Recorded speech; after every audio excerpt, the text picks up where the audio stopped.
নমস্কার, আমি স্বরূপ। তোমরা দেখছো স্বরূপ শিলিগুড়ি। আজ আমি একটা খুব ইন্টারেস্টিং গল্প নিয়ে তোমাদের সামনে হাজির হয়েছি।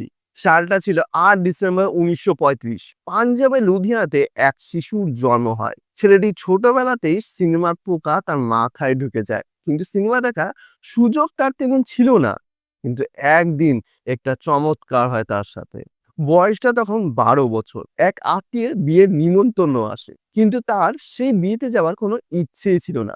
কোনোভাবেই তাকে রাজি করানো যাচ্ছিল না। তখন তার কাকু একটা ফোন দিয়ে আটে, এক প্রকার ঘুষ দেয়। বলে তার সাথে যদি বিয়ে বাড়িতে যায় তাহলে তাকে সিনেমা হলে নিয়ে যাবে এবং সিনেমাও দেখাবে। যেই নাকি ছেলেটি এই কথা শুনে, আর তাকে কে আটকাবে।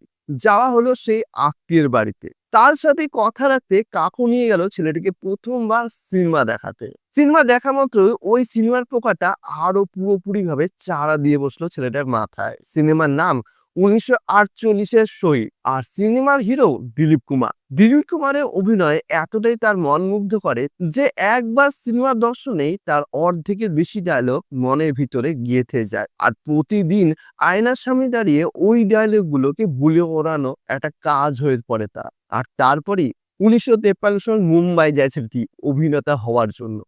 মুম্বাইতে ঢুকেই তিনি একজন অভিনেতা বাড়ি যান, ভাবেন সেখানে গেলেই তিনি কাজ পেয়ে যাবেন। গ্রামের ৮-১০টা বাড়িতে যেমন সরাসরি ঢুকে যেতেন, ঠিক তেমনি এখানেও গেলেন। গ্রামের বাড়িতে যে কেউ অতিথি আসলে আদর আপ্যায়ন হয়, কিন্তু এটা শহর। আর সেই অভিনেতা তার সাথে দেখাই করেনি। কিন্তু বেশ কিছু বছর পর সেই অভিনেতা যখন দেখা করেন, তখন বলেছিলেন, ভগবানের কাছে একটাই অভিযোগ, তুমি আমাকে বানালে যখন, তখন এই ছেলেটির মতো এত সুন্দর চেহারা কেন বানালে না। এই কথাটা অভিনেতা দিলীপ কুমার ধর্মেন্দ্রের উদ্দেশ্যে বলেছিলেন। যেখানে ভগবানের স্বয়ং ভক্তের প্রেম পড়ে যায়, তখন বুঝতে হবে ভক্তের কতটা ক্ষমতা আছে। ধর্মেন্দ্র ৩০০টি সিনেমা করেছেন, যুগের পর যুগ রাজত্ব করে গেছেন। ৮ থেকে ৮০ সবার মনে তিনি তার জায়গা রেখে গেছে। তার মতো হ্যান্ডসাম কোনো অভিনেতাই ছিল না। দিলীপ কুমার তার কাছে খুব ছোট অভিনেতাই মনে করতেন। তার সৌন্দর্য তাকে হিন্দি সিনেমার হিম্যান বলেই পরিচয় দেয়। ভারতে সেই হিম্যান আর নেই, কিন্তু মনে থাকবে শোলে সিনেমার জলের ট্যাঙ্কিতে ওঠার কাণ্ড। মনে থাকবে সবার আপনি ব্লকবাস্টার পারিবারিক ফিল্ম। ধর্মেন্দ্র এমন একজন মানুষ, তার স্ট্রাগল, তার স্টার হবার গল্প সবাইকে উৎসাহ যোগাবে। তার প্রথম সিনেমা দিল ভিতেরা হাম ভিতেরা, যেটা ১৯৬০-এ রিলিজ হয়েছিল, আর তার শেষ ছবি ২১, যেটা ২৫শে ডিসেম্বর ২০২৫-এ রিলিজ হবে। ওনার ফার্স্ট ফিল্ম যেমন সবার মনে থাকবে, তেমনি শেষ সিনেমাও দাগ ফেলতে চলেছে।